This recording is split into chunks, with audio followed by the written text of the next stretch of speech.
Hello friends, I am Daryl Toole. I am the chaplain for the 34th Combat Aviation Brigade, and it is my honor today to share a message with you.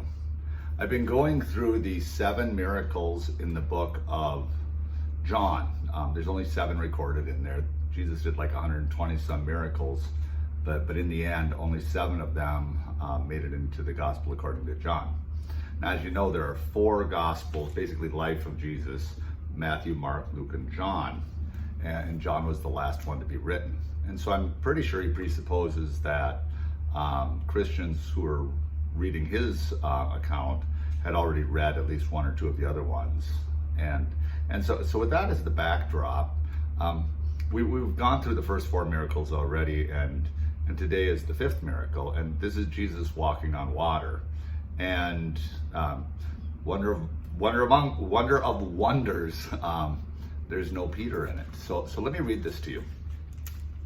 Jesus had gotten done feeding the 5,000, however, up on a grassy knoll, probably near Bethsaida, which is on the northern edge of the Sea of Galilee.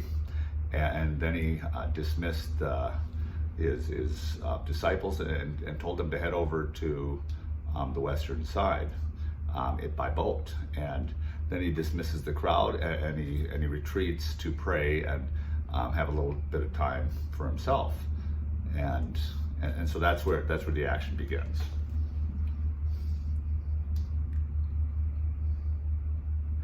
As darkness fell and Jesus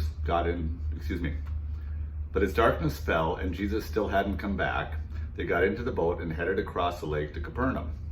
Soon a gale went down upon them, and the sea grew very rough. They had rowed 3 or 4 miles when suddenly they saw Jesus walking on the water toward the boat. They were terrified, but he called out to them, "Don't be afraid, I'm here." And then they were eager to let him into the boat, and immediately they arrived at their destination. My friends, that's the miracle. It's not really expounded upon. What's funny is the feeding of the 5,000. The story is before this, and then when Jesus gets over to the other side to the Gennesaret, Capernaum area, he actually starts explaining what happened to them with the feeding of the 5,000. But John doesn't spend a lot of time on Jesus walking on water, and that's sort of interesting. But there's a couple things I want you to know. Couple things I want you to know. Enclosed within the 2 sides of this feeding of the 5,000, which is basically a miracle at peace. The people are sitting on the grass. There's a need, and Jesus fills that need.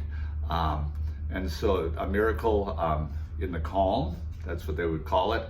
And then all of a sudden, this is a miracle in the storm, a miracle in the storm. And it's a metaphor, but it's a metaphor that plays itself out in all of our lives over time. And this is no different. The Sea of Galilee, which is about 1/3 the size of the Sea of Lake Mille Lacs, has been historically known as a place where these winds can whip up real quick and the storms can come across down and just do nasty things on the water if you're out there. And so the disciples didn't know what was coming. And obviously they just kept rowing and just kept rowing because it shouldn't have been that long of a journey, maybe a couple hours, and they've been out there. If you start looking at the other texts, especially in the book of Matthew, you understand that Jesus commanded them. Jesus said, "Get in the boat, go there." And they sat around for a while waiting for him, and then they said, "We're not waiting anymore, let's go." So it was a command. And God, who knows things, knew that there was a storm coming. And so he says, "Get in the boat, head over to the other side, I'll meet you there." And so Jesus, who knew that there was a storm coming, sent them into the storm.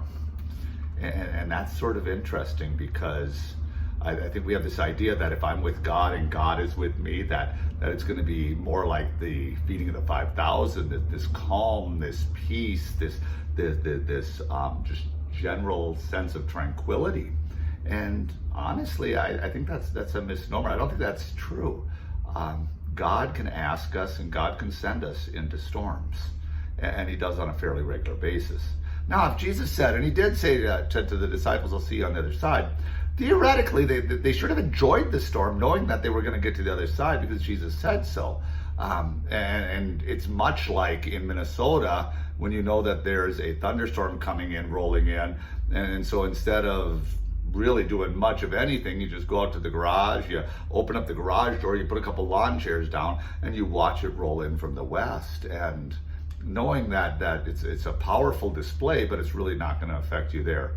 Now, tornado warnings, I would suggest going downstairs.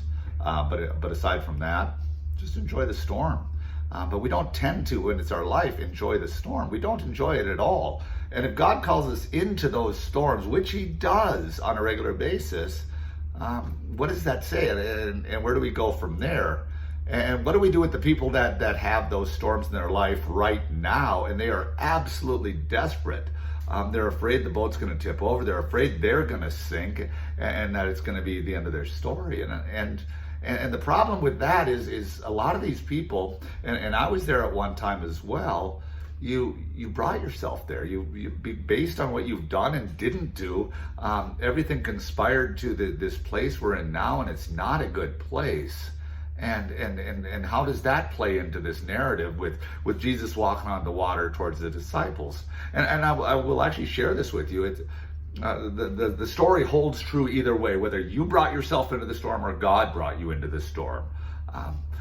Because you got to look at Jonah. If you look at Jonah in the Old Testament, he's the reluctant prophet who God scuttled, brought a storm about because he was supposed to be going to Nineveh because the Assyrians are sort of the big scourge of the day, and God wants to convert them. And honestly, I'm pretty sure that Jonah just wanted to kill him. And so instead of heading east, he headed west on a boat and caused a storm to come. God caused a storm to come up. He ends up in the belly of a whale, and he's there for 3 days. And if you have the opportunity, I would suggest you could read the 2nd chapter of Jonah, which speaks to the sovereignty of God, and it speaks to Jonah basically creating this himself. And then the line, the most important line in this poem, is that my heart fainted. My heart fainted. It's when you succumb and you give everything you have to God and say, God, I've done everything and I can't do this. When the realization that without God it's just not going to work. And so if you're in that boat on the Sea of Galilee, if you're in that whale in the middle of the Mediterranean Ocean, or wherever you are, if you're hurting,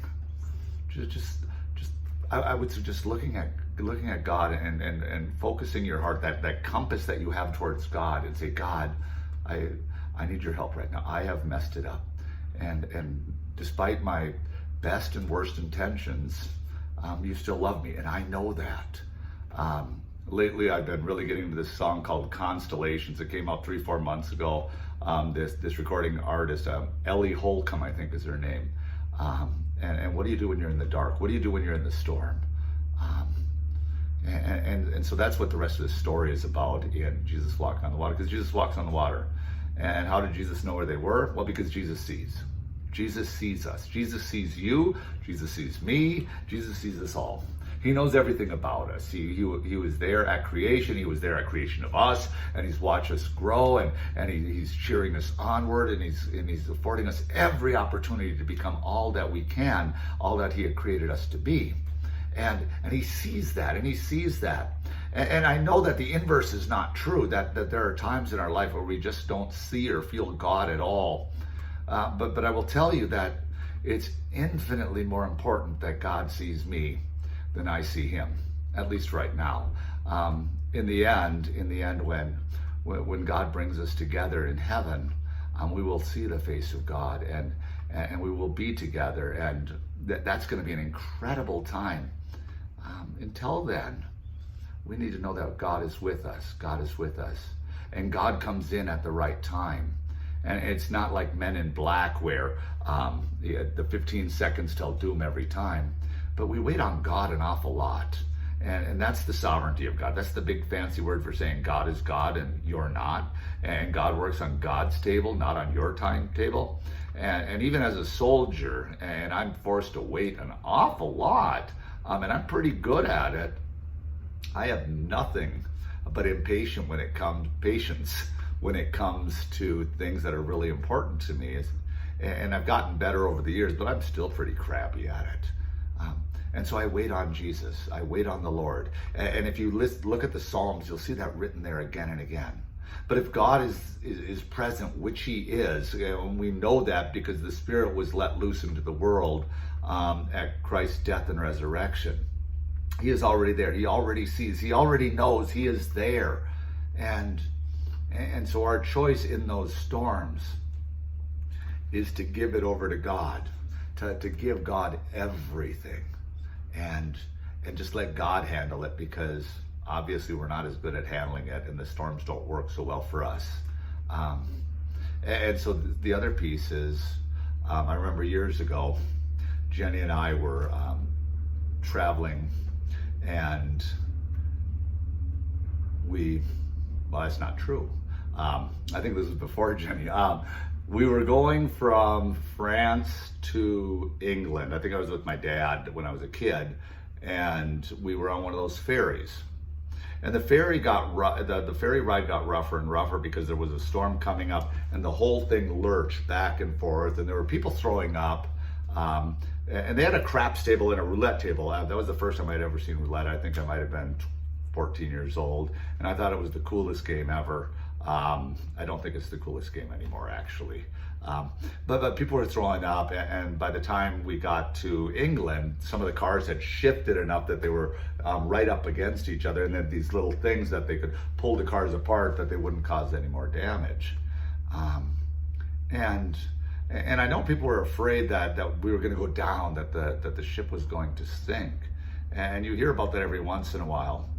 But honestly, these ferries and these ships, and even the Jesus ship that the disciples were in, and they'd been in there for hours and they were exhausted, they were constructed with storms in mind, and they can weather the storms. You, my friends, were also constructed with storms in mind. God knows you're going to go through these storms, and he is with you as you go through these storms, and the storms end. And there's tranquility on the other side. And know that the tranquility doesn't always last. In fact, it won't last, because take your pulse. The next thing's going to happen, and we're going to have to deal with that, because we live in a broken world. And even as we want to dance in the light, and even as we want to just share love and joy, sometimes the best that we can do is survive the storm, and we can't do it alone. Hold on to your brothers and sisters, make sure nobody falls overboard, and call on Christ. And so now may the Lord bless you today with peace and understanding and caring. May you be with each other in care and in love. It's a rough time out there. And we don't have to make it worse by not taking care of one another. So God bless you. We'll see you soon.